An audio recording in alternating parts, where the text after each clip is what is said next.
Hey guys, happy Thursday. I hope you're all having a good week. Today, TV week. This has been quite difficult for me. All my TV shows that I've watched have come mostly from Sarah, and I found it quite difficult to. The top five were okay. It was the bottom five that wasn't so easy. So let's just whiz through this because who knows. It's been a long day. And dried cranberries with yogurt. Really good. Okay, so, bottom five, 10 to 6. In no particular order, okay? I have my sheet here.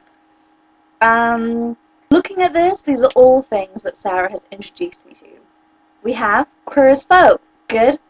Glee. Like Rachel, I'm pretty easy to please. I like most episodes, but I'm not, bowled over by them. But it is something I will go watch if I've had a bad day. What have I said? Oh, Game of Thrones. This is something that all my friends at uni watched or read, and they were like, "Oh, it's amazing! You should watch it." And I never did. And then at Easter this year, everyone had gone home. Sarah was not celebrating Easter, being Jewish, and so I sat at home on one of my days off from work. I knitted a jumper, didn't finish it, knitted the body of a jumper, and watched Game of Thrones. That happened, and I loved it, and now I'm reading the book, and I finished book 1, and I'm reading book 2, and look, Sarah, look how far I am. You can't see that. I'm here. So I'm like, ooh, halfway through? Almost, not quite. But Sarah doesn't let me bend the spine, so it's taken me a very long time, because I have to read like this. And when you're commuting, it's not very easy. So, yeah, I'm enjoying this. We have Buffy / Angel. I thought we could go for both. I have like 4 episodes of Buffy ever left. I'm super excited. And Angel, I've watched season 1 and loved it. So I know I haven't finished these series, but these are ones that I'm loving right now. And I was really skeptical about Buffy. I thought it was going to be shit, but it's actually really good, and I'm having a great time. Ally McBeal. Now, again, this is something I have just finished season 2. I am ready to go on to season 3, and I'm so excited. I can't believe I haven't watched this before. I laugh out loud every episode. This makes me cry, but mostly laugh. I think it's great. I'm having such a fab time. And it's introduced me to some great music, and now I want to find a theme song. I want some pips to just stand behind me and sing when I'm going through, tough times. So yeah, this is wonderful. It would have been in my top 5 if I'd finished it, but I felt I couldn't justify that. So, it's number 6, definitely. Top 5. Number 5 is massive guilty pleasure that I got into when I was at uni. And that show is 90210. I don't think any of you watch it, but that was my biggest guilty pleasure at university. It's just cracking. It's so good. In a really terrible way. Like, I acknowledge it's bad, but it's great. Number 4.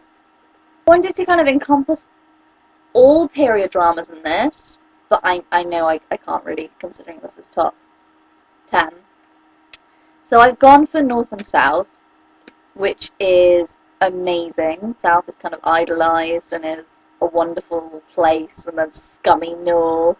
It's got Richard Armitage in, who scowls the entire way through, and then right in the final scene, he smiles, and it melts my heart. It's amazing. It is amazing. I recommend it. I have the DVD, so I will lend it to you all. Number 3, I think I'm the only person to have included a documentary in my top 10, but that's because I'm super cool. That documentary is The Blue Planets, narrated by David Attenborough. I absolutely adored this when I was like 12, whenever it came out. I have the Blue Planet book. I used to want to do marine biology at uni, then I chose music. Who knows why? But it is so good. The music's incredible. The filming is amazing. It's just such a great show. And it's one that I hope to own a box set of when I actually start earning some money and stop being so stingy and actually buy myself a box set. So yes, Blue Planet, great. Number two, you'll all be, I don't know, a little surprised about. Doctor Who. I love Doctor Who. I think it's incredible. I think Matt Smith has done an amazing job.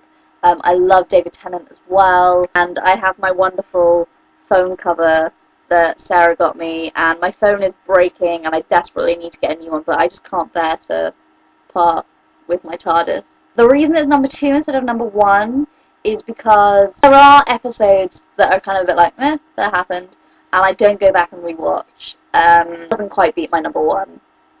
Okay. My number one is Merlin. I don't think any of you watch Merlin. It started off, season one was so terrible. Like, so terrible. But I loved it because it was terrible, and I stuck with it, and it paid off, because right through to the very end, it just kept improving. It became kind of Lord of the Rings epic. It was so good, so funny. It was great. And one of my favorite videos that I watch when I'm feeling sad is a backstage video of Colin Morgan, Arthur, singing "You're the Voice" by John Farmer, I think it is. And it's just incredible. It's so funny. It's so happy. It's really lighthearted. And they accept the fact that they all know that it's not the best show. They all know that, they don't take it seriously. But it's so much fun. I love Merlin. That was my top 10. I think it's fairly representative of me. I don't really know. I'm tired. I've had a really long day at work. And now I'm drinking on an empty stomach. So, that's always going to end well. Anyway, I hope you'll have a great weekend, and I'll see you next week. Bye!